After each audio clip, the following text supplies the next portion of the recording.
Okay, so the next part is inflammation and stress. I've put these together because they actually go hand in hand. Now, based on several million tests over the last decade, it has been identified that the two biggest influences on your hormones are inflammation and stress. So for anybody to try and approach optimizing your hormones or supporting you in bioidentical HRT without managing these, well, it's just simply doomed to failure.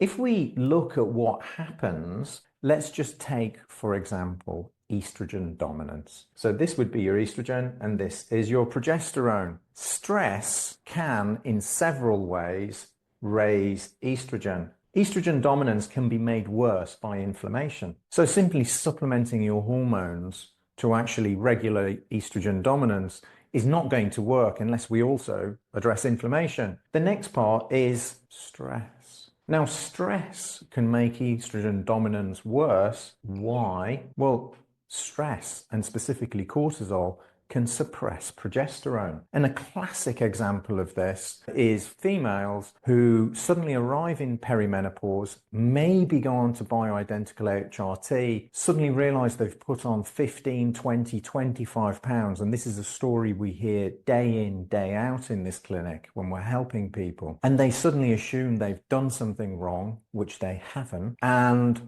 their best solution is to do more of what used to work in the past. So that includes things like high intensity interval training, excess cardio, more weights, fasting, cold plunging, and various other of these tools, which actually spike cortisol and suppress progesterone, make this estrogen dominance worse whilst contributing to fatigue and inability to sleep, and they become super frustrated and dejected that they've not turned the dial on weight loss. You can see, therefore, that just looking at inflammation and stress, that both of these can contribute to estrogen dominance, and both of them can contribute to hormonal imbalance. Without actually addressing these, weight loss will be impossible. So let's bear this in mind and we'll go to the next part.